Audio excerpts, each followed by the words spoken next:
Hello, bachcho. Let's read our question, and that is protoxin is a primitive toxin, a denatured toxin, toxin produced by protozoa, and inactive toxin. हमें बताना है कि protoxin क्या है। सबसे पहली चीज तो अगर आपको याद रखना है कि ये क्या है तो आप सिंपली इस टर्म को ब्रेक कर लें। तो ये टर्म जो है प्रो जो यहाँ पर है, प्रो का मतलब होता है प्रिमिटिव।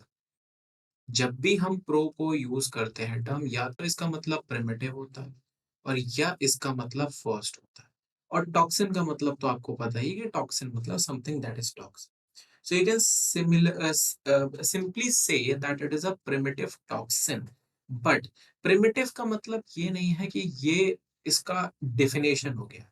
यहाँ पे primitive हमें ये समझाता है कि that it is an inactive toxin। और हम इसे इनएक्टिव टॉक्सिन क्यों बोलते हैं? क्योंकि जब तक ये प्रोटॉक्सिन से टॉक्सिन में कन्वर्ट नहीं होगा, तब तक ये एक्टिव नहीं होगा। तो यहाँ पे rather than using this term primitive, हम यूज कर सकते हैं first, that it is a first toxin which is an inactive toxin.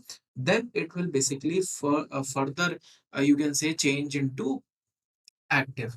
क्योंकि यहाँ पे जैसा हमने फर्स्ट या प्रिमिटिव देखा, तो इसका एक और मतलब होता है दैट इज इनएक्टिव फॉर्म। हम इसको इनएक्टिव फॉर्म से भी समझ सकते हैं। So that is actually the term. Mostly हम we use for like pro जहां भी होता है तो हम या तो फर्स्ट या प्रिमिटिव यूज करते हैं। तो आप उससे भी ध्यान रख सकते हैं, but then you get confuse कि भाई यहाँ पे प्रिमिटिव तो लिखा है, तो प्रिमिटिव क्यों सही नहीं है? तो इसका सिंपल सा रीजन है कि प्रो का मतलब इनएक्टिव फॉर्म भी होता है। So it is a basic inactive form. और अगर हम इसके बारे में आगे डिस्कस करें that it is an inactive toxin.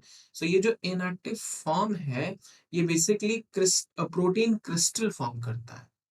जो हमारे पास बैक्टीरिया होता है दैट इज बैसिलस thuringiensis, ये जो बैक्टीरिया है, ये बेसिकली जैसा मैंने बताया कि क्या फॉर्म कर रहा है, प्रोटीन क्रिस्टल फॉर्म करता है। Forms protein crystal. और ये जो प्रोटीन क्रिस्टल है, ये बेसिकली एक टॉक्सिक इंसेक्टिसाइडल प्रोटीन होता है। ये जो प्रोटीन क्रिस्टल हम बात कर रहे हैं, it is a toxic insecticidal protein. और ये जो इंसेक्टिसाइडल प्रोटीन है, और अगर आप ये बैसिलस thuringiensis के बारे में याद रखें that it is a bacteria involve in the BT toxin. हम यहाँ पे बेसिकली उसकी बात कर रहे हैं कि ये क्या है, ये एक ऐसा टॉक्सिन है जिसमें हम कह सकते हैं एक इंसेक्टिसाइडल प्रोटीन प्रेजेंट। यहाँ पर क्या प्रेजेंट है? It is basically a toxic insecticidal protein, and this protein is basically inactive. But जैसे ही ये इंसेक्ट कंज्यूम करता है, यहाँ पे हम क्या लिखेंगे कि जैसे ही इंसेक्ट ने इसे कंज्यूम किया, ये क्या हो जाएगा? एक्टिव हो जाएगा। And this will eventually kill the insect. और कुछ इस तरीके से ये क्या करता है? अपना एक्शन करता है। क्योंकि अगर ये प्लांट में एक्टिव रहा तो प्लांट को भी डैमेज कर सकता है।